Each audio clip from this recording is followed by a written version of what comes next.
오늘은 좀 제목이 좀 이상한 제목이 이 가짜 독수리를 무력케 하는 진짜 독수리가 되자라는 제목이에요. 이 제목 보면은 참 이상한 제목이라 생각하시고 또 너무 과격한 표현이 아닌가라고도 생각할 수 있어요. 그런데 그렇지 않다는 것을 오늘 좀 말씀드리려고 그래요. 준비됐어요? 예. 제가 지난 며칠 전에 칼럼에도 자세히 썼지만 이제 이 칼럼 내용을 간단하게 제가 다시 한번 좀 정리를 할 필요가 있어요. 왜냐하면 우리에게 굉장히 중요한 그 가르침이 그 속에 있기 때문에 그래요. 그래서 이 시간에 간단하게 우선 이거 정리를 한번 해봅시다. 같은 하나님의 자녀인데 이게 굉장히 중요한 개념이에요. 같은 하나님의 자녀들인데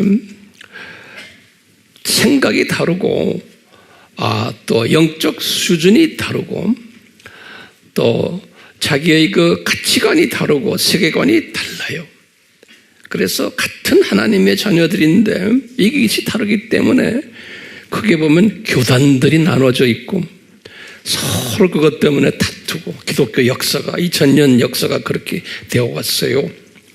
같은 하나님의 자녀들인데 우리가 개인적으로 봐도요 같은 하나님의 자녀들인데 은혜의 분량이 다르고 또 은사의 분량이 다르고 또 믿음의 분량이 다른 거예요. 이 부분은 우리가 오늘 좀 해결을 좀 했으면 해요. 성령님이 이제 인도해 주실 줄 믿습니다. 이렇게 은혜나 은사나 믿음의 분량이 다르기 때문에 이 사물을 보는 시각이 다른 거예요. 같은 하나님의 자녀인데 이 복음을 보는 시각이 다르고 성경을 보는 시각이 다른 거예요. 같은 하나님의 자녀들인데 그렇기 때문에 상당히 혼돈스러운 거예요. 이것 때문에 다툼들이 있고 그래요. 그러면 시각이 어떻게 다른가? 우리가 공부해 왔어요. 이거 이제 하나하나 정리하면서 여러분들도 본인이 먼저 이걸 소화하고 그 다음에 주변 사람들에게 가르쳐 줘야 돼요. 왜요? 너무나 혼돈하는 사람들이 많기 때문에 그래요. 우리는 이 정돈시켜주는 일을 하는 사명자들이에요. 이 사탄은 혼돈케 하는 데에 목적이 있어요. 사탄을 왜 허락하셨나? 우리로 하여금 하나님의 말씀을 정돈시켜주기 위해서 하나의 도구로 우리에게 허락한 존재들이. 그러니까 하나님의 말씀을 정돈한다는 것이 얼마나 중요하고 정돈할 때마다 사탄의 세력이 쫓겨나게 돼 있어요. 그냥 도망가 버려요. 왜? 자기의 할 일이 없어지기 때문에. 예수님이 짭을 줬는데 너는 혼돈시키는 일을 한번 일으켜봐라. 그러면 거기에 반대로 정돈하려고 하는 운동이 일어날 거다. 그럴 때 정돈하려는 운동이 일어나고 정돈을 시킬 때 이놈이 할 일이 없어지는 거예요. 그러니까 도망가게 돼 있어요.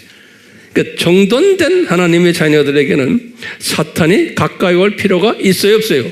없어요. 그렇기 때문에 우리가 하나님의 말씀을 정돈하는 연습을 해야 돼요. 아멘? 예. 이제 시각이 어떻게 다른가 하면 우리 항상 이야기했죠. 같은 하나님의 자녀인데 두더지 시각을 가진 사람도 있어요. 제가 표현을요. 두더지 시각이란 건 뭐예요? 그냥 이 시각이 굉장히 짧아요. 그냥 자기 주변만 보는 거예요. 다시 말하면 고작해야 자기 가족, 자기 아들, 딸, 고작해야 아들, 딸을 위한 축복 기도만 하는 거예요. 그리고 그냥 가정 문제 해결해 달라고 또는 물질 좀 더 달라고 또 어디가 아픈데 뭐 관절이 아픈데 뭐 어디가 아픈데 하면서 그러니까 관심이 뭐냐면 그 문제 해결하는 데에 집중하면서 사는 거예요. 그러니까 예수님을 거기에다가 갖다 모시고는 이 문제 해결해 주십시오라고 하는 사람들의 사고방식이.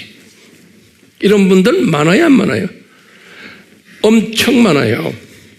그래서 전 세계를 봐도 이런 분들의 숫자가 하나님의 자녀인데 얼마가 되냐면 약 한 70-80%로 보시면 돼요. 하나님의 자녀인데, 그래서 최다수 숫자가 이 그룹에 속해 있어요. 그러니까 하나님의 디자인이. 왜냐하면 저쪽 나라에 이제 올라가면 이분들 다 낙원 가는 사람들이에요. 이제 구원받은 사람들이 올라가면 그런 평민 그룹들이 많아야 되는 거예요. 그렇기 때문에 하나님의 디자인 속에서 이런 사람들을 많이 만들어냈어요. 이제 이 안에서 주님의 은혜 안에서 졸업하는 사람이죠. 거기에서 졸업해서 그 다음으로 어디를 가요? 병아리 수준으로 가는 사람들이 있어요. 그건 누군지 우리가 몰라요. 근데 예수님의 디자인 속에서 그 병아리 시각자들은 어떤 사람들이에요? 약간 두더지보다는 좀 떠가지고 있는 거예요. 두더지가 입 가지고 땅에 기어다니면서 뭐해요? 먹을 것만 찾아다니는 거예요. 그렇죠? 먹을 것만. 머리가 저 위에 있지 않고 항상 밑으로만 보이는 것만 먹을 것 찾아다니는 거예요. 병아리는 약간 좀 멀리 보지만 병아리가 하는 일이 뭐예요? 먹을 것만 찾아다니는 거예요. 먹을 것만. 귀에만 있으면 먹을 것만 찾아다니는 거예요. 그러니까 우리도요, 이 세상에 살기 때문에 우리도 두더지 시각도 가져야 되고 병아리 시각도 가져야 돼요. 왜? 먹을 것 찾아다녀야 되지만, 근데 거기에 머무르는 사람이 너무 많은 거예요. 거기에. 근데 대부분의 사람들이, 두더지 시각자들은 최다수라 그러면 병아리 시각자들은 얼마나 될까요? 그냥 다수 그룹들이. 이게 이 하나님의 백성들 그룹을 이 피라미드형으로 되어 있어요. 그렇기 때문에 시각이 낮을수록 숫자가 많게끔 되어 있어요. 이거 잊지 말아주세요. 이 병아리 시각에서 또 한 단계 올라가면 우리 참새 시각이라고 그러잖아요. 참새는 조금 떠 있어요. 떠 있지만 조금 그냥 내 나라까지 보는 거예요.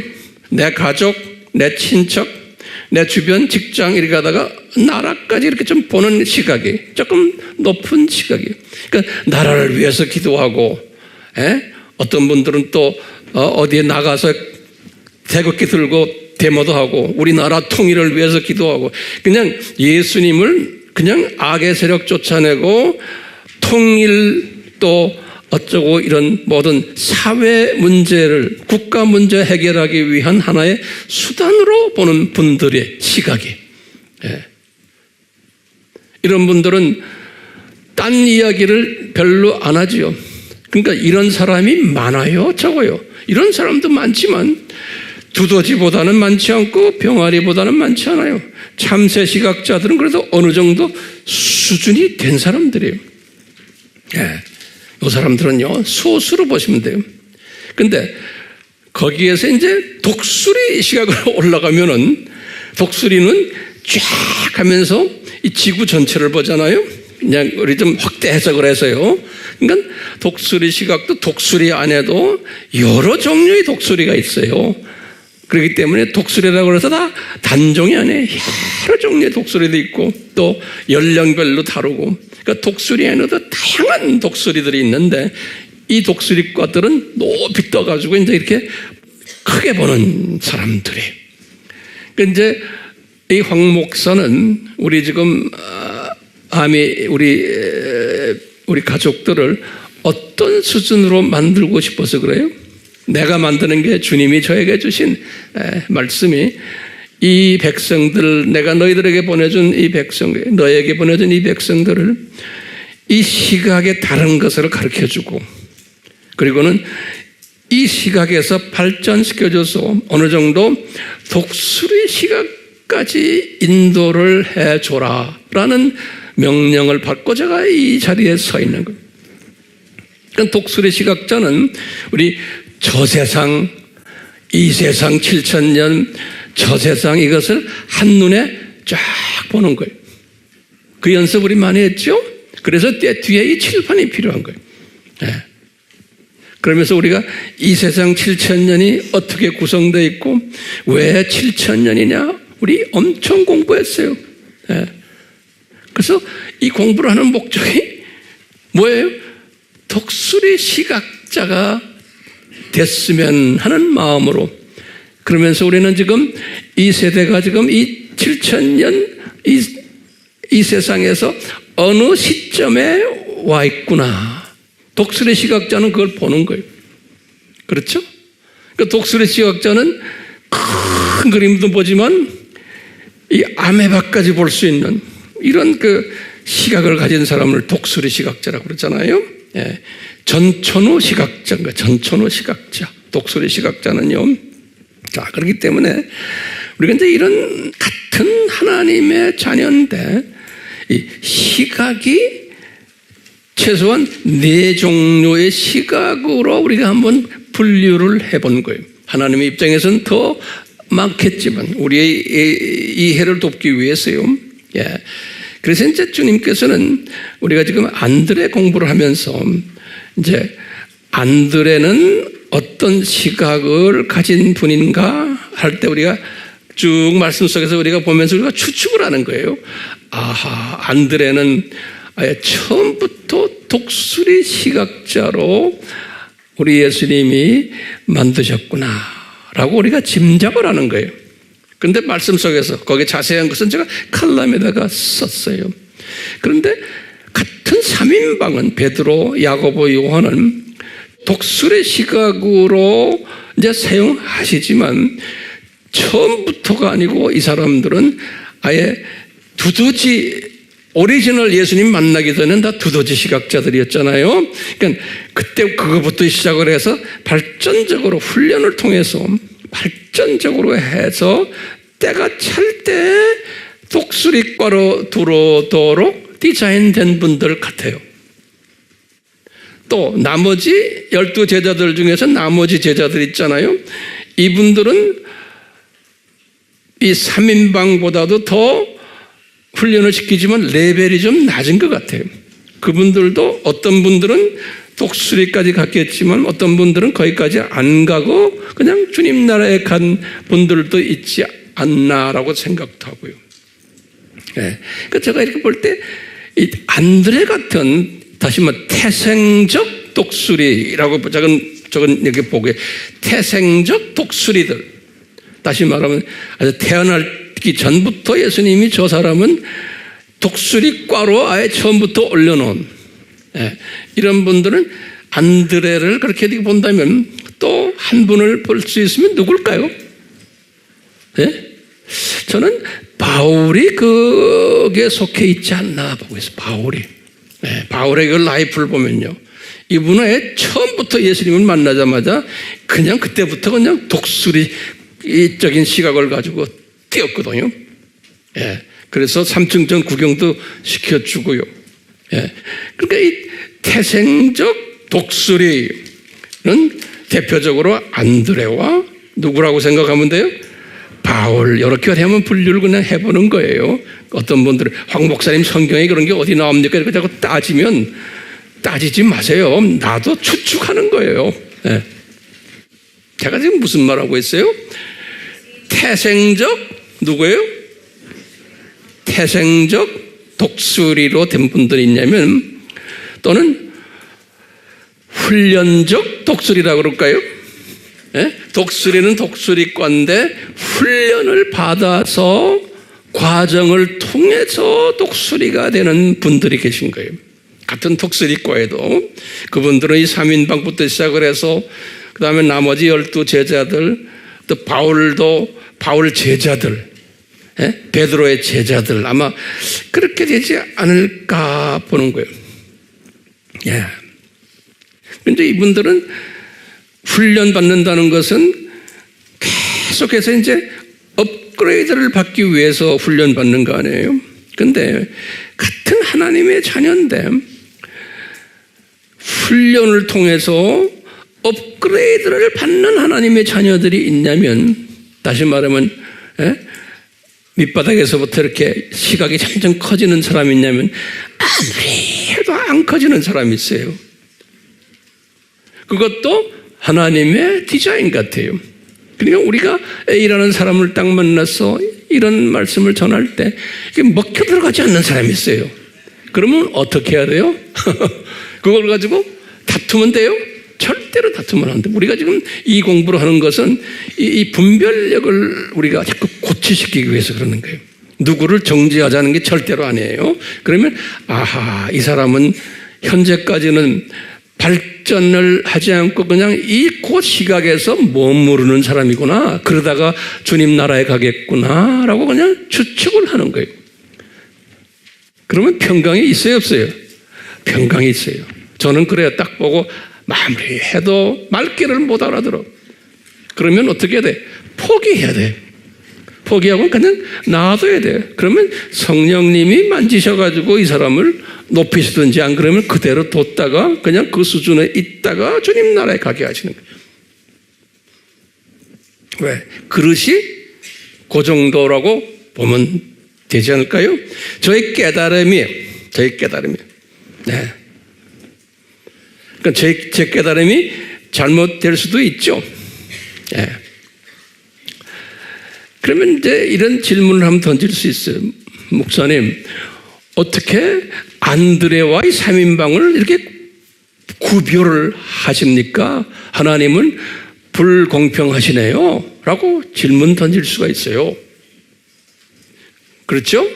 분명히 여러분 주위에서, 제 주위에서 이런 사람들이 있어요. 같은 크리스천인데. 예? 그러면 우리가 뭐라고 대답해야 돼요? 예? 이럴 때마다 우리가 대답하는 성서적 가르침을 가지고 있어야 돼요. 그럼 뭐라고 대답해요? 저는 이렇게 대답해요. 이것은 하나님의 주권이다. 그러는 거예요. 이거 잊지 마세요. 이것은 하나님의 주권이다. 우리 피조물들이 왈가불가할 것이 아니다라고 말을 해줘야 돼요. 그러면 또 이분들이 물어봐요. 똑똑한 분들은. 예? 똑똑하다는 거는 시각이 짧은 분들의 오케이? 예. 그걸 좋은 말로 똑똑한 사람들이에요. 이런 똑똑한 사람들에게 뭐라고 대답해야 돼? 하나님의 주권이다 그러면 이 똑똑한 사람들은 또 덤벼들어요. 뭐 덤벼들어요? 하나님의 주권이 성경에 어디에 있어요? 하고 딱 물어보는 거예요. 그러니까 우리가 무장해야 돼요. 무장해야 돼요. 내가 수천 번 이야기했지만 아직도 어디에 있어요? 하면 대답 못하는 사람이 있어요. 그러면 또 제가 알려줘야 돼요. 첫 번째 뭐냐면 항상 로마서 9장 6절에서 23절을 항상 기억하고 계셔야 돼요. 바울이 깨달은 거예요. 유대인과의 이방인과의 관계 속에서 하나님의 주권을. 거기에 대한 자세한 얘기는 또 했죠. 근데 그 속에 무슨 내용이 들어있냐면 로마서 몇 장이에요? 9장 6절에서 23절에 잊지 마세요. 그게 하나님의 주권을 대표적으로 말하는 성서의 가르침이에요. 두 번째는요. 하나님의 주권을 우리는 어떻게 이야기하냐면 우리가 출애굽기 33장 19절을 인용하는 거예요. 모세에게 하신 말씀에 예수님이 모세에게 뭐라고 말씀하시냐면 은혜 베풀 자에게 내가 은혜 베푸고 자비 베풀 자에게 내가 자비를 베푼다. 요 말이 있어요. 그러니까 일방적으로 내가 하는 거다. 예수님이 여호와께서 출애굽기 몇 장 몇 절이에요? 33장 19절이에요. 요 말씀을 지금 모세에게 하신 말씀을 로마서 9장에서 인용을 해요. 로마서 9장에서 바울에게 인용시켜요. 요 말씀을. 그러니까 하나님의 주권이에요. 그 다음 또 하나님의 주권을 바울에게 이야기할 때 무슨 이야기를 해? 토기장이 이야기하는 거 우리 알죠? 예, 거기다 토기장이의 이해도 똑같은 거예요. 토기장이가 흙 가지고 자기가 마음대로 하고 싶은 것, 만들고 싶은 그릇을 만드는데 천이 쓰는 그릇도 내가 만들고 귀히 쓰는 그릇도 내가 만든다. 다 하나님의 주권을 이야기해요. 이것을 바울이 깨달아가지고 쓴 것이 로마서 9장이에요. 그러면서 예수님이 하신 말씀 또 하나가 있는 거예요.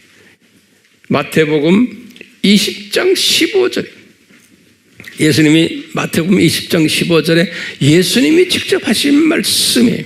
뭐냐면 내 것을 가지고 내 마음대로 하는데 왜 너희들 말이 많으냐 그런다고요. 마태복음 몇 절에?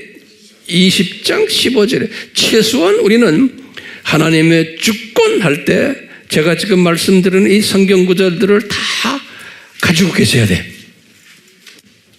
이렇게 부탁을 했는데도 안 가지는 사람이 있어요. 또 더 적기만 했지 이것을 사용하지 않는 사람들이 굉장히 많아요. 그러니까 사용하기 전에 항상 묵상하세요. 침대에 누워서도 이 말씀 묵상하시고, 예? 텔레비전 앞에서 TV 앞에서 프로그램을 보면서 그림만 나타났지 이 말씀을 묵상하는 거예요. 저는 그래요. 제가 운동을 가끔 보는데 운동을 보면서도 저는 그냥 그림만 보지요. 예? 이 말씀을 묵상하고 있어요. 그러니까 눈은 거기가 있지만 마음은 이 속에 있어요. 예. 왜 안드레에게 이런 호의를 베풀었나요? 그럴 때 뭐라고 대답해야 돼요? 이것은 하나님의 주권이다. 왜 베드로와 남의 3인방들에게는 또 이렇게 했습니까? 그러면 이거 뭐라고 그래? 이것은 하나님의 주권이다 라고 말씀만. 이게 소위 칼빈주의에서 항상 말하는 주권 사상이에요. 그런데 이제 알메니안주의에서는 이 하나님의 주권 사상이 상당히 약해요. 그러니까 인간 책임론을 이야기해요. 인간 책임론을 이야기하기 때문에 지금 이 안드레와 3인방의 관계를 자세하게 설명할 수가 없는 거예요. 왜 이렇게 했으면 설명을 못하는 거예요. 그러니까 설명할 수 있다면 안드레가 자유의지를 발동해서 순종을 했기 때문에 착한 행동했기 때문에 그분을 그렇게 쓰신다라고 하는 거예요. 그렇기 때문에요. 이렇게 이 하나님의 주권적으로 안드레와 이제 이 3인방 이렇게 나누는 건데 이 주권적으로 이 네 그룹으로 나누는 거예요. 아까 말한 거예요. 시각적으로 네 그룹으로. 왜 네 그룹으로 이렇게 만들어 놓고 이것도 피라미드 형으로 해서 숫자로 보면은 밑으로 갈수록 다시 말하면 저 밑에 두더지 숫자가 훨씬 많은 거예요. 기독교인들 중에서요. 그 다음에 이제 병아리 숫자 이렇게 나가서 쭉 올라가다가 진짜 독수리과 사람들은 적어요. 예. 요 디자인을 하나님의 주권석에서 하셨는데 그러면 또 질문이 있는 거예요. 황 목사님 무슨 질문이 그리 많습니까? 여러분들 위해서 제가 지금 질문 던지는 거예요. 무슨 질문일까요? 왜 이런 네 부류로 디자인하셨습니까? 최소한 예, 이렇게 질문 던지는 거예요. 그러면은 최소한 저의 대답은 이래요. 아하, 이 구약시대나 신약시대나 이 창조목적 학교 7,000년 동안에 하나님의 자녀들이 이런 크게 네 부류로 살고 있는 거구나 라는 나의 추측을 하는 거예요. 그걸 성경적인 말로 표현하면 예표다 그런 거예요. 예표로 보여주는 거예요. 예표로 우리에게. 그러니까 우리는 지금 이런 걸 다 공부하면서 아하 쭉 하나님의 창조 목적 학교 이 7,000년 기간에 이런 네 부류의 하나님의 자녀들이 있구나. 예, 문제는 내가 어디에 속혀 있는가라고 나를 점검하는 거예요. 그렇죠? 그리고는 내 주변에 우리 가족들, 내 주변의 친척들, 학교 동창들, 고향 사람들, 선후배들 보면 같은 교회 다니지만 저분들은 어느 수준에 머물러 있구나라고 이렇게 한번 점검하면서 그대로 그냥 있는 그대로 그냥 안아주는 연습을 하는 거예요. 있는 그대로. 우리가 누구를 정죄하기 위해서가 아니잖아요. 한번요, 이 독수리 시각의 특징을 한번 간단하게 보시면, 독수리 시각의 특징은 첫 번째, 원거리 시각을 가지고 있어요. 멀리 보는 시각을 가지고 있어요. 독수리가 저 꼭대기에서.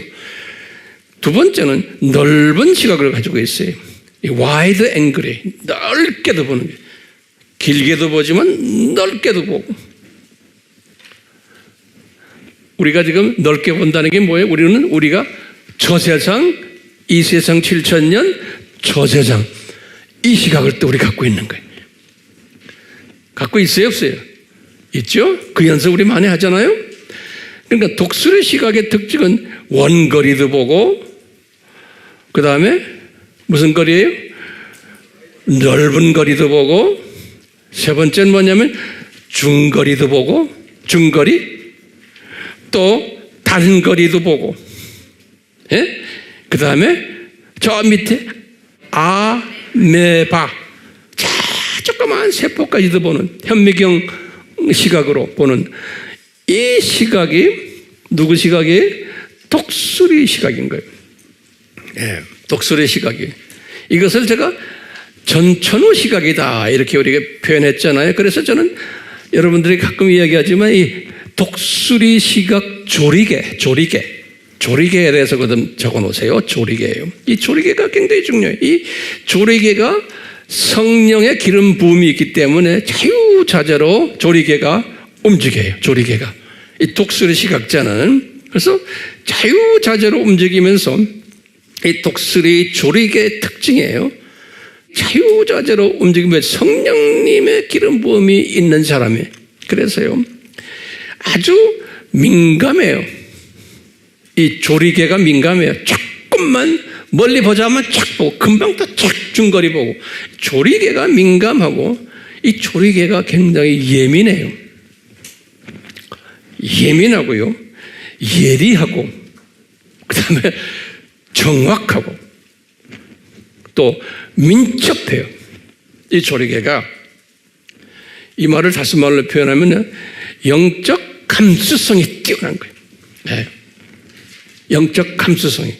그래서 이런 분들은 영적으로 크기 때문에, 높기 때문에, 깊기 때문에, 넓기 때문에, 길기 때문에 이 조리개를 가지고서 이 사물을 볼 때 금방 움직이면서 사물을 보는 거예요.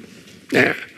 그러니까 이 독수리 시각이라는 게 이런 은혜를 받은 우리는 굉장히 복된 자들이 사물을 보는 시각의 차이가 있기 때문에요.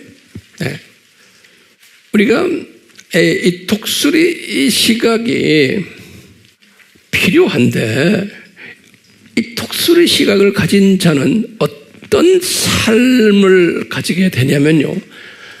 이 독수리 시각을 가진 사람은 우리 안드레에서 배우게 돼요. 안드레가 독수리 시각을 은혜로 받은 사람이에요. 하나님의 주권적 차원에서 일방적으로 받은 사람이거든요. 그러니까 우리 안드레를 딱 보면 안드레의 그 모범이 누구예요? 세례 요한이에요. 우리 공부했죠? 그러니까 세례 요한이나 안드레를 딱 보면 그 세대에 아하, 이 독수리 시각자의 은혜를 받은 사람은 어떤 모습이 될까? 이 사회생활을 할 때, 신앙생활을 할 때 보면은 첫째 뭐냐면 이런 사람들은 극소수인데 이 사람들은 같은 하나님을 섬기는 사람들 안에서 교회 공동체 안에서 소위 외로운 사람들이구나. 왜냐하면 이거를 소화를 할 수 있는 동료들이 많지 않은 거예요. 예. 그래서 세례 요한도 광야에서 외롭게 외쳤어요. 똑같이 안드레도 심지어는 자기 형 베드로 그룹들과 또 이게 대화가 잘 안 됐던 거예요. 예. 같은 하나님의 자녀들이고 예수님의 제자들인데, 외로움이 첫 번째의 특징이. 그러니까 여러분들도 이런 외로움 속에 들어왔을 때, 같은 하나님의 자녀들 속에서도 외로움 속에 들어왔을 때, 아하, 나는 적어도 새끼 독수리과는 되겠구나라고 위로받을 수가 있어요? 예.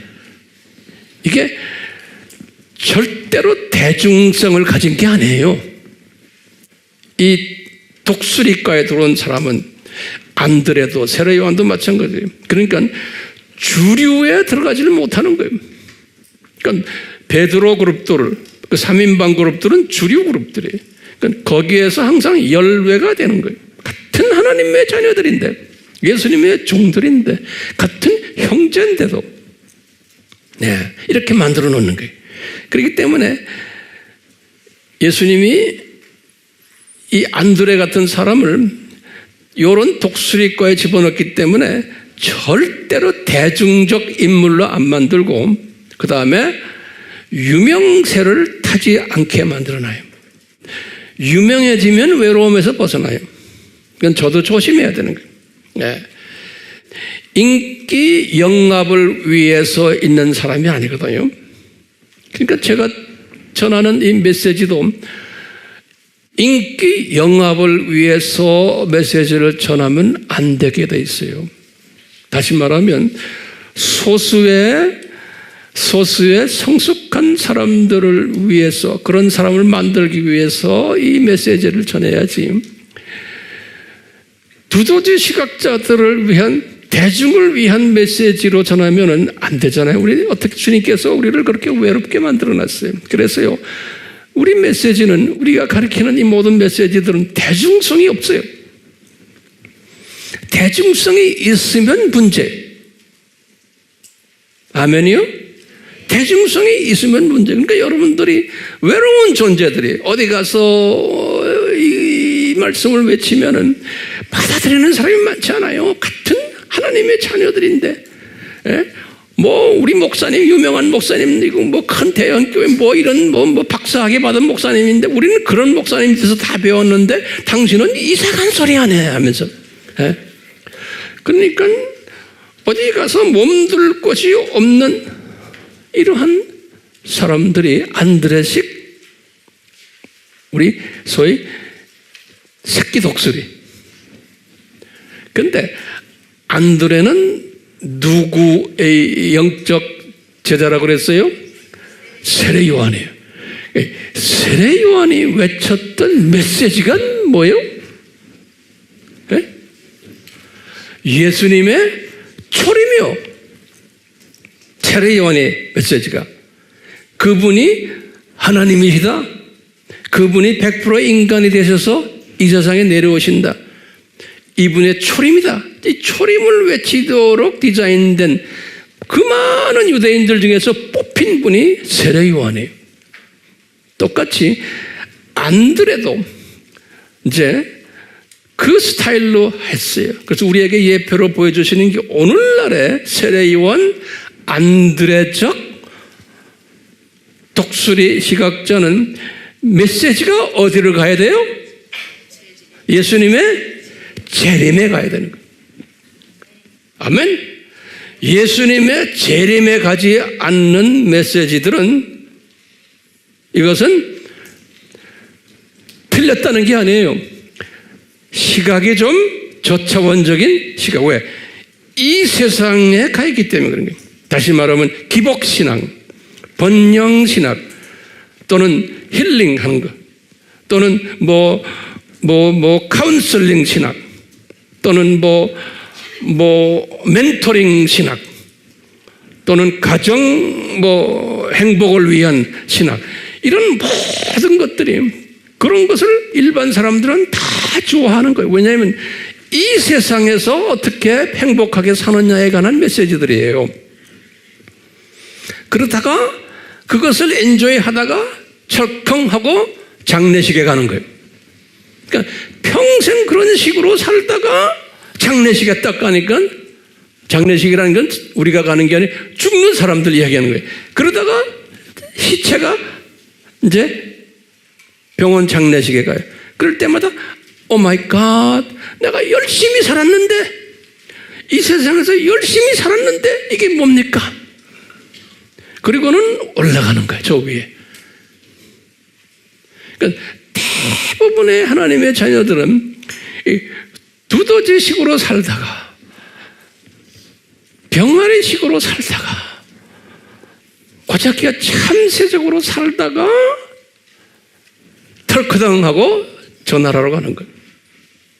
그러니까 저 나라 가는 것에 대한 것을 막연히 알지만 구체화되지 않은 신앙생활을 하는 사람들이, 예.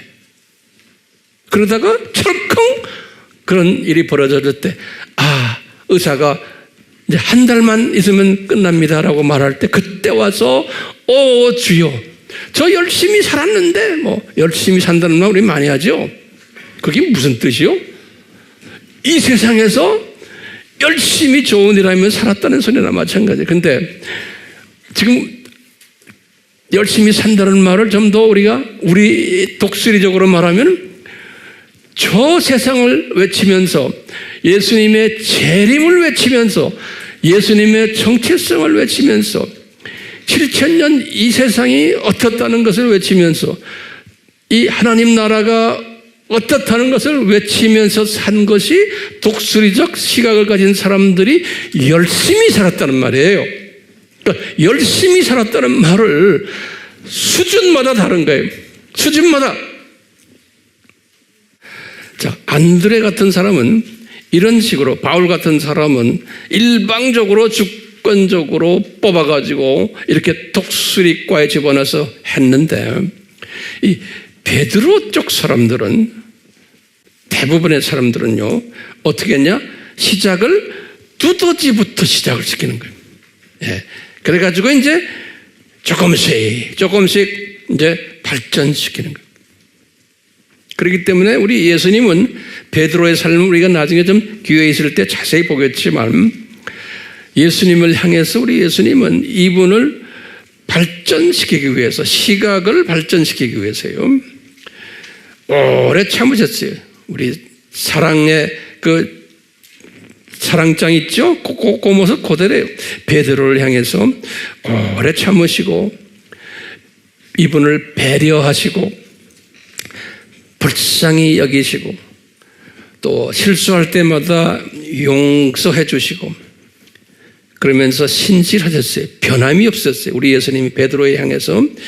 그 다음에 포기하지 않으시고, 이러시면서 베드로를 이렇게 발전시켰어요. 똑같이 저에게도, 우리 모두에게도 예수님이 이렇게 하세요. 그러니까 이분에 대한 고마움을 항상 가지거든요.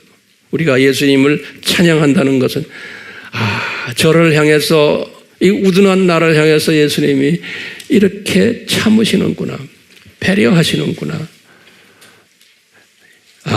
자비를 보여주시는구나, 용서해 주시는구나, 이것을 깨달으면서 이제 성장하는 거예요. 베드로 그룹들은 그래서 이제 성장해서 이제 시각이 점점 이제 커지는 거예요.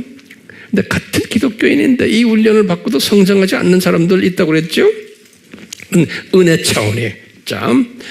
그럴 때마다 베드로에게도 어떻게 가르쳤어요? 현장에서 눈높이로 또는 상황화 시켜가지고, 영어로 제가 칼럼에도 썼지만 스텝 바이 스텝이요. 요 말이 굉장히 중요한 말이에요. 스텝 바이 스텝. 조금씩 한꺼번에 안 하세요. 예? 우리는 마음이 급해서 한꺼번에 원하지만 안 해. 스텝 바이 스텝. 조금씩 성장케 하시는 거예요. 베드로가 언제 새끼 독수리과에 들어왔을까요? 제가 한번 여쭤볼게요. 언제요? 베드로가? 네? 오순절 다락방 때 같아요. 나는 이분이 오순절 다락방 때 이분이 어떻게 하느냐, 두 주인을 포기한 거예요. 그때 가족을 주님께 맡겨버린 거예요. 모든 것 의식주 걱정 안 하고 뛰기 시작한 거예요. 먼저 그 나라와 그 의를 구하는 일을 이때 한 거예요. 그러니까 아하, 주님이 이렇게 하셨구나를 우리가 알면 되겠어요. 자, 그러면요, 황 목사님, 어떻게 저 사람이, 이 사람이 또는 내가 독수리 시각자의 후보생인지 아닌지를 알 수 있을까요? 한번 이 질문이 굉장히 중요한 질문이에요. 내가 과연 독수리 시각자의 후보생인가?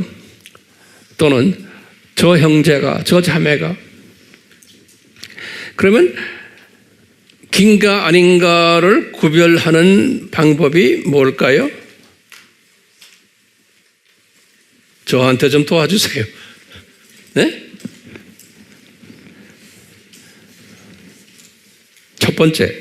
첫 번째는요, 제가 깨달은 거예요. 제가 틀릴 수도 있지만 제가 말씀 속에서 깨달은 거예요. 첫 번째는 뭐냐면 이 큰 그림을 그려주는, 다시 말하면 창세전 저세상, 또 이 세상 7,000년, 저세상 새하늘과 새 땅, 이 큰 그림을 그려주는 그런 말씀에 배고파하는 사람이에요. 예, 제가 다시 말해줘요. 이 독수리 시각자의 후보생은 태생적으로 어떤 그 마음이 있냐면 그냥 쪼가리 성경 공부를 가지고는 이게 안 되는 거예요. 예? 성경 공부를 뭐 별난 성경 공부를 다 했는데 이 큰 그림을 보질 못하고 그냥 성경 공부하면서 내 마음을 편안하게 해주고 이 말씀 가지고 뭐 어떻게 하고 내가 적용하고 뭐 큐티하는 거 있죠. 예? 이런 식으로 가지고는 만족을 못하는 사람이 있어요. 근데 이런 공부는 해야 돼요. 쪼가리 공부는 해야 되지만 이 독수리과로 예정된 사람은 그 공부를 쫙 수십 년을 해오다가 어디가 자꾸 답답해. 대부분의 사람들은 그런 공부를 하다가 자기 수준에 맞춰서 하다가 나를 편안하게 해주고 행복하게 해주고 아 이제 깨달았어요, 알았습니다 이러고 그냥 주님 나라에 가요. 시각에 그냥 그 수준으로 해서. 그런데 독수리 시각을 가져야만 되는 사람에게는 그런 말씀 공부 가지고는 이게 만족이 안 오는 거예요. 우리 아미 팀으로 보내주신 분들은 내 생각에는 제 혼자 생각이에요. 이분들은 이 어려운 공부를 왜 할까? 그러면 내 혼자 생각이 그래. 주님이 은혜를 베푸셔서 이 쪼가리 성경 공부 가지고는 만족을 못하다가 그것도 1, 2년도 아니고 수십 년을 해오다가 이것을 좀 어떻게 통전적으로 볼 수 없는가라고 하다가 어떤 분들은 주님이 성령님의 이끄심 위에서 유튜브를 이렇게 쇼핑하다가 탁 봤는데 성령님이 딱 들어오게 하는 사람들도 있죠. 네? 그 누가 해요? 성령님이 그런 사람들에게 들어와서 황하목의 사람 이름도 모르는데 무슨 뭘 하는 사람인지도 모르는데 그냥 딱 들어와서 막 들어오다가 거기에 빠져가지고 여기까지 온 사람들이 있어요. 자, 그러면 이 통전적 큰 그림을 주는 말씀을 향해서 배고파하는 사람들은 어떤 큰 그림을 그려야 돼요? 그래서 제가 항상 여러분들에게 말해요. 이 신비신학을 우선 알아야 돼요. 이 큰 그림을 우리가 그릴 때 첫 번째 하나님의 신비가 뭐냐? 그리스도의 신비가 뭐냐? 제가 설명 필요 없죠? 천국의 신비가 뭐냐? 또 왜 이렇게 악한 놈들이 이렇게 지금 막 까부느냐? 불법의 신비가 뭐냐? 여기다가 제가 항상 말하죠. 10가지 질문들이 있었어요. 그렇죠? 왜 사탄을 허용했습니까? 왜 창세전에 예수님이 십자가 사건을 디자인했습니까? 왜 사탄을 즉시 타락하자마자 지옥으로 보내지 않았습니까? 하는 여러 가지 10가지 질문들 있죠? 이 질문에 해결받는 사람들이에요. 그리고는 이 세상이 7000년 창조 목적 학교라는 것을 어렴풋이 남아있는 자는 해결받고 그 안에 구조가 어떻게 생겼다는 것 해결받는 사람이에요. 큰 그림 그리는 사람은요.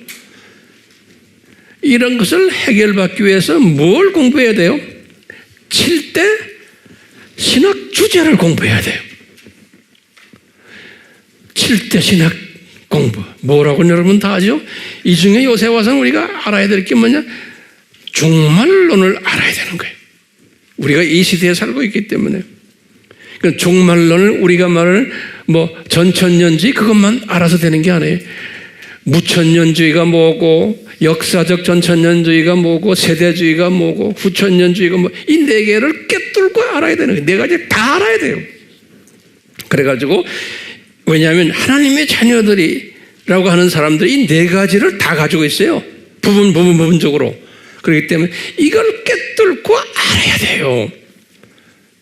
근데 대부분의 사람들은 이거 몰라요. 단에선 목사님들도 모르는 사람 많아요. 제가 신학교에서 수십 년을 강의를 해보면요. 목회자들 이렇게 세미나 해보면 모르는 사람 많아요. 아는 게 자기가 다니던 신학교에서 배운 한 가지 학설 그것만 가지고 이것이 기다 하는 거예요. 근데 자기네가 속해 있는 그 학설을 가지고 있는 사람은 전체 세계 기독교인이 다가 아니거든요. 이 하나님의 자녀라고 하면서 가지고 있는 세 가지의 종말론 있죠. 역사적 전천년주의, 세대주의적 전천년주의, 무천년주의, 후천년주의는 이 하나님의 자녀들이 아니에요. 예. 이런 사상을 다 꿰뚫고 있어야 되는 거예요. 그건 저 사람들이 왜 저런 생각을 하나? 왜 우리 하나님이, 우리 예수님이 왜 이런 학설들을 만들어가지고 이 학설들이 교회 안에서 이렇게 퍼지게 만드셨나? 이걸 알아야 되는 거예요. 우연이 아니에요. 그러려면 이 네 가지 학설을 잘 공부해야 돼요. 난 놀랍게도 우리나라만이 아니에요. 전 세계, 미국의 카나다의 신학교들 제가 쭉 관계돼서 가르쳐보고 거기에 관계해봤지만 이것을 신학교에서 제대로 가르치질 않아요. 이 네 가지의 다른 점을 놀랍게도 안 가르쳐줘요. 못 가르쳐주는 것 같아. 그러니까 신학생의 대학원을 나와도 모르는 거예요. 그러면 여러분들 그럴 거예요. 황 목사님 그거 어떻게 알고 그런 말을 마음대로 하세요? 그럼 내가 수십 년을 그런 동네에서 살다 왔는데 내가요 수십 년을 1, 2년도 아니고 여러분들은 이해가 안 될 거예요. 자, 그렇기 때문에 이 말씀에 배고파하는데 어떤 말씀이요? 큰 그림 보는 말씀이에요. 이 큰 그림 보는 말씀을 쉽게 말하면 뭐라고 했어요? 7가지 주제. 이것을 꿰뚫는 사람은 이렇게 꿰뚫는 걸 아직 몰라도 막 그런 것을 배고파하는 사람이 있어요. 알고 싶어하는 사람들이 있어요. 그러니까 우리 팀들 보면 여러분들 보면 다 노트 정리하잖아요. 어떤 분들은 노트가 벌써 2000페이지 됩니다 하는 사람도 있어. 왜 그래요? 내가 볼 때는 독수리과로 예정된 사람이구나 라고 짐작을 하는 거예요. 독수리과로. 그럼 이 독수리과로 예정이 됐는데 이런 것을 지금 잘 몰라요. 그러면 모르는 사람들은 그냥 답답해해요. 가지고 싶어서. 그러다가 딱 잡았잖아요. 예를 들어서 이제 우리 유튜브에 들어와가지고 딱 하나 잡았어요. 그러면 어떤 사람이 저에게 간증하는 게 있어요. 뭐냐?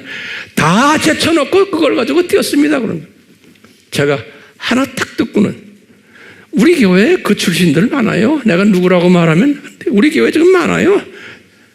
딱 잡고는 그냥 놓고는 밤을 새면서 들어가서 공부하고 노트 정리하고 하는 분들이 많아요. 우리 교회에.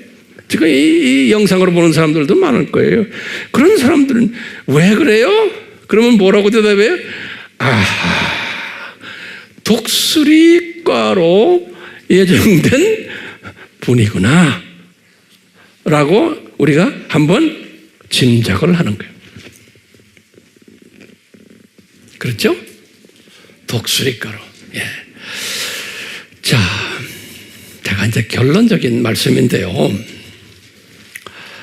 지금 이런 시대에 예수님이 요한에게 2000년 전에 예언하신 게 있어요. 뭐냐면 내가 재림에 오기 전에 여러 가지 일들이 일어날 터인데 상고 중에 가장 큰 상고가 뭐냐면 두 짐승 상고라는 거예요.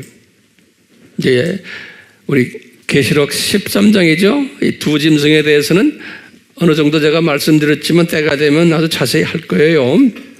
자, 이 두 짐승이 가지고 있는 사상이 뭐냐면 이 세상을, 그러니까 저 세상, 이 세상, 저 세상, 이 디자인이 아니고 이 세상을 영원한 세상으로, 낙원화된 영원한 세상으로 만들자고 하는 사상이 이 두 짐승 사상이에요. 그러니까 이게 참새 시각이요? 아니요. 독수리 시각을 가진 분들이에요. 이분들이 큰 그림 보는 사람들, 큰 그림. 그런데 이 큰 그림 보는 분들인데 내가 보니까 이게 가짜 독수리인 거예요. 가짜 독수리. 이 두 짐승의 가짜 독수리. 이 신세계 질서 확립을 위해서 이 종교 다원주의도 가짜 독수리. 뭐예요? 이 같은 기독교인들이 만들어낸 용어인데, 그 사상인데, 전 세계의 모든 사람은 다 하나님의 자녀다. 그리고 종교와 관계없이 전부 하나님의 자녀다. 그렇기 때문에 우리가 이 사람들을 섬기면서 이 세상에서 우리가 평화스럽게 멋있게 천국을 만들며 살자. 이 사상이에요. 그러니까 큰 그림 보는 사람들이에요. 예? 큰 그림 보면서 이 장래를 앞으로 이 세상을 낙원화시키려고 하는, 예, 종교와 관계없이 이런 사상을 가르치는 것이 이 두 짐승의 가르침인데, 우리의 시각으로 볼 때는 같은 큰 그림을 보지만 이것은 가짜 독수리인 거예요. 이 독수리 세력, 굉장히 강한 세력이에요. 그래서 독수리고 크게 보는 사람들이에요. 자, 그런데 이 가짜 독수리들을 나타날 것을 예수님이 미리 다 말씀하셨거든요. 그건 예수님의 디자인이에요. 우연이 아니죠. 예수님이 말씀하셨고 계시록 13장에도 말씀하셨고 전체로, 그 다음에 마태복음 24장에서도 24장에서 23절부터 28절까지 말씀하셨어요.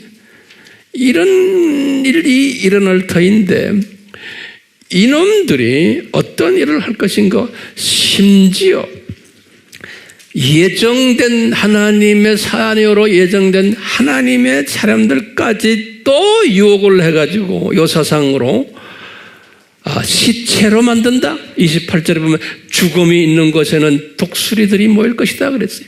예? 그러니까 이 시체가 돼가지고 하나님의 자녀인데 구원이 상실돼가지고 이 독수리들의 밥이 된다는 거예요. 예수님 말씀하신 거예요.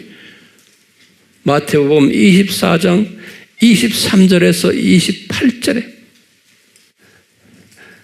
그러면 질문이 있는 거예요. 황 목사님, 또 무슨 질문입니까?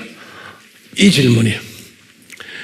지금 예수님이 지금 말씀하시는 게 심지어 구원받은 하나님의 자녀들까지 이 가르침의 실족에 대해서 죽은 시체가 된다는 거예요.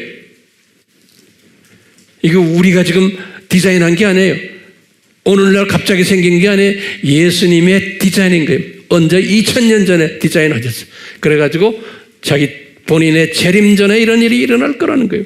그러니까 이 가짜 독수리가 이제 어떻게 하느냐?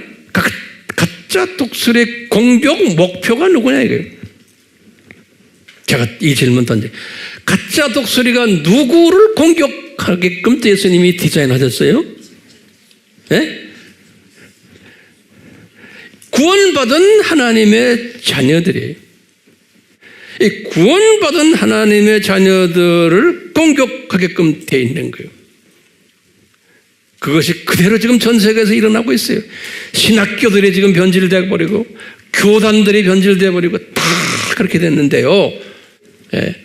이제 제대로 된 신학교 교단 찾기가 쉽지가 않은 때 우리가 지금 살고 있어요. 자, 그러면 제가 한번 여쭤볼게요. 중요한 질문이에요. 우리가 지금 하나님의 자녀들이 4그룹이 있다고 그랬죠? 예? 어느 그룹이 제일 많아요? 두더지 시각을 가진 사람들이 제일 많죠. 그러니까 이 세상 일만 바꾸고 성경 공부도 그런 식으로 하고 설교도 그런 식으로 듣고 모든 게 다 눈이 이 세상에 와 있는, 예? 그런 사람들이 교회도 크고 사람도 많고 보글보글보글해요. 오늘 주일날 그런 교회 가보세요. 주차하기 힘들어요. 예. 자, 요 지금 가짜 독수리들이 공격 목표가 누굴까요? 대부분의 대중성을 가진 요 두더지 시각 하나님의 자녀들인 거예요. 두더지 시각 하나님의 자녀들인 거예요. 이 자녀들을 공격하게끔 되어 있는 거예요. 공격하고 있잖아요. 많은 이 영적 베비들이라고 그러죠. 영적 유아들, 영적 어린아이들이에요. 예. 이것이 이제 두더지 시각이에요.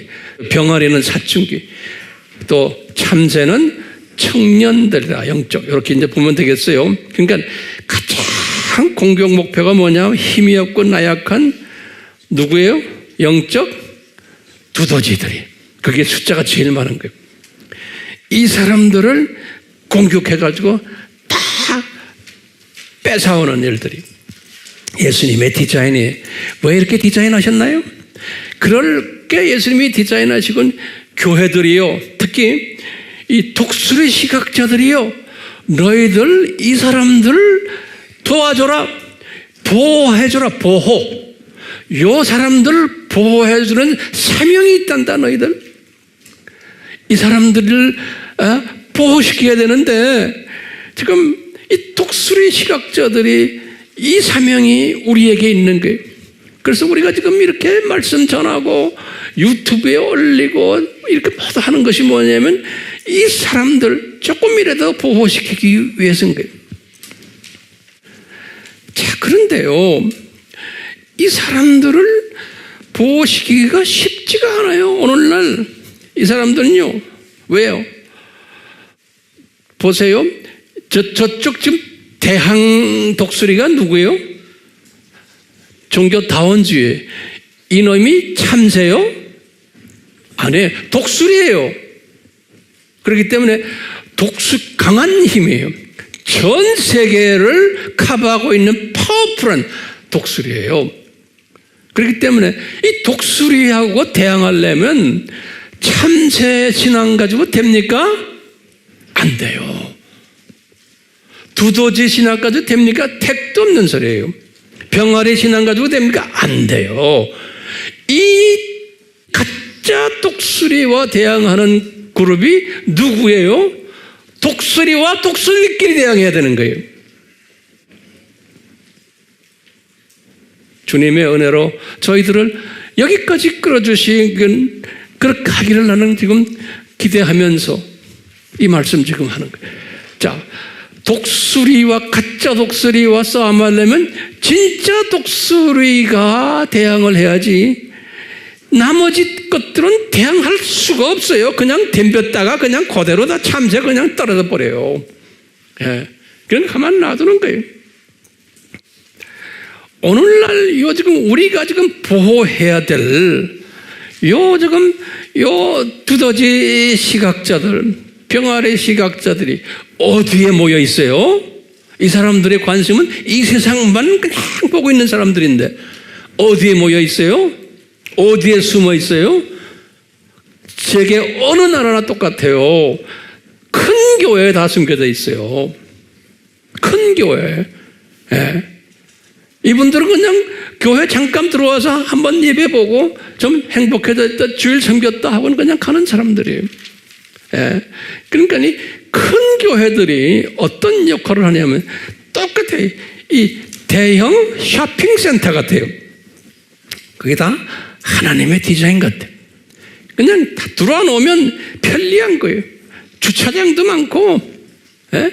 뭐 여러 가지 뭐 좋을 볼거리들도 많고, 먹을거리 많고, 친교거리도 많고, 주일학교도 잘 돼 있고, 중고등부도 잘 돼 있고, 설교도 짧고, 가정 그리고 행복한 이야기만 해주고, 예? 그러니까 거기에 다 모여있고 거기에 숨겨져 있는 거예요. 이 썬데이 크리스천들, 명목상 기독교인들이죠. 거기에서 뭘 배워요? 이 사람들은 어떻게 하면 우리가 사람과의 관계성을 잘하나, 어떻게 하면 가정 문제들을 해결하는가, 어떻게 하면 치유사역에 해서 귀신 쫓아내놓고 이런 것도 하는 데 있죠. 어떻게 하면 카운슬링 잘해서 우리가 어떻게 하면 많은 사람들을 위로해 주나, 예? 이런 모든 일들, 그걸 잘잘법이라고 그러더라고요. 누가 그러는데요. 그러니까 떼거지로 모여드는 거예요, 사람들이. 그런 데는. 근데 이분들에게 예수님이 재림에 오신다, 정신 차립시다, 준비합시다 하면 그 교회는 교인이 절반 다 나가버려요. 네. 다원주의가 잘못됐습니다. 두짐승 세력이 이렇게 악랄하게 합니다. 그러면 교인들 다 나가버려요. 무슨 소리 합니까, 우리 목사님? 하고. 그렇기 때문에 그런 이야기는 안 하게 돼 있는 게 못하는 거예요. 지금 우리 그런 시대에 살고 있잖아요. 그렇기 때문에 결론 중에 결론은 뭘까요? 황 목사님, 그러면 어떡하랍니까? 우리가요. 그러면 우리가 뭐가 돼야 돼? 우리는 큰 독수리가 돼야 돼. 그렇죠? 그 다음에 이 거대한 가짜 큰 독수리와 대항을 해야 돼요. 대항을 하는 건 딴 게 아니에요. 이 지금 죽어가고 있는 저 두더지들, 이 병아리들을 거기에 빠지지 않도록 최대한으로 우리가 도와주고 깨어나게 하고 보호해주는 일을 우리가 해야 된다는 거예요. 우리가 했다고 해서 다 이 사람들이 다시 돌아올 수 있는 것은 아니에요. 왜? 이게 예수님의 디자인이기 때문에. 그렇지만 예수님은 우리에게 뭘 기대하실까요? 안타까워하면서 이런 거 하지 않도록 내가 열심히 보호하는 그 마음씨를 보시는 거예요. 예, 그 마음씨. 그게 예수님의 마음이거든요. 예수님께서는 이것을 허락하신 거예요. 허락하셨기 때문에 그 말은 뭐냐면 이 독수리들아, 너희들은 내가 허락했지만 그 안에서 안타까워하면서 그 안에 빠지지 않는 요 병아리들, 두더지들을 그냥 깨어나도록 막 애를 쓰는 그 일을 하라는 거예요. 돌아오든 안 돌아오든 그건 관계가 없는 거예요. 저는 최소한 이것을 깨달은 사람이에요. 그래서 이것을 깨달았기 때문에 지금 오늘도 제가 이렇게 여러분들에게 말씀을 전하고 있어요. 아멘. 예수님 저희들에게 어쩌다가 이 마지막 두 짐승 세력이 난무하는 이런 시대에 주님을 섬기도록 부르셨습니까? 그리고 오늘 이 진짜 독수리와 이 가짜 독수리에 대한 말씀을 던져주십니까? 주여, 오늘날 우리 주변에 수없는 썬데이 크리스천들, 두더지 시각 크리스찬들, 참새 시각, 병아리 시각 크리스찬들이 많습니다. 주여, 저희들에게 성령님의 강한 도우심으로, 지혜 베푸심으로, 능력 베푸심으로 주변에 이 죽어가고 있는, 빼앗기고 있는 내 주변의 사람들을 보내주셔서 볼 때마다 외치는, 가르치는, 안타까워하는 그러한 깨어난 심정을 우리에게 주셔서 예수님이 보실 때 잘했다 칭찬받는 신실한 종이라는 칭찬받는 우리가 되도록 은혜 베풀어 주시옵소서. 예수님의 이름으로 기도드리옵나이다. 아멘.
오늘날 우리가 이 유튜브에 보면은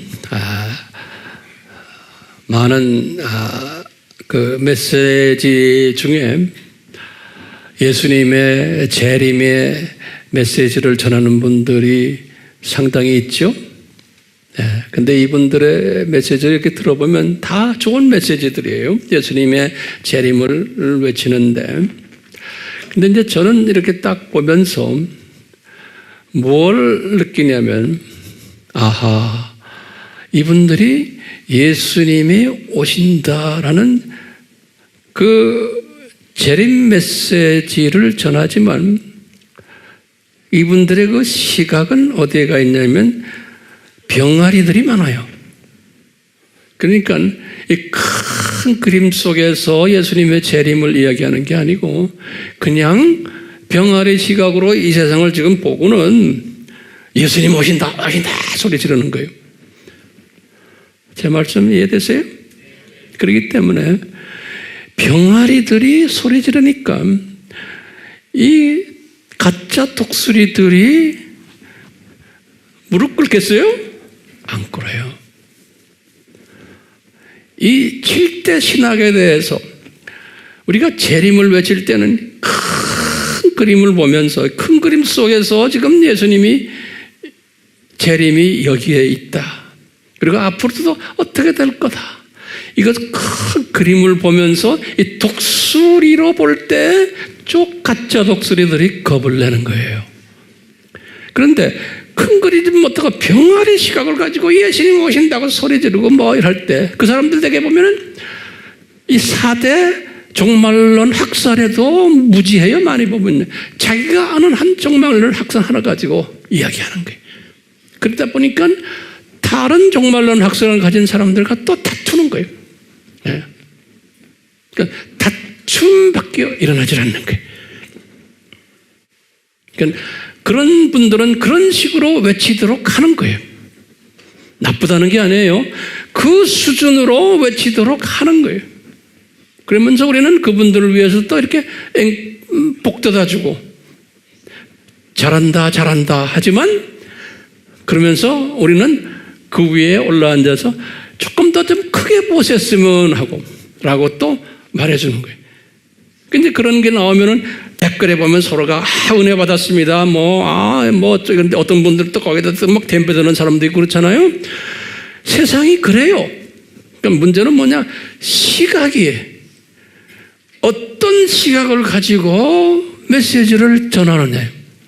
그 지혜자는 이 큰 시각을 가진 자예요.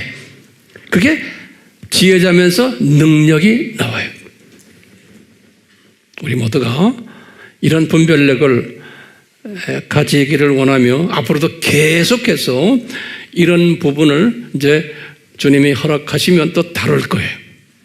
그래서 우리가 오늘 메시지는 조금이라도 내가 또 이렇게 좀 발전되는 그런 메시지로 도움이 됐으면 하는 소원이.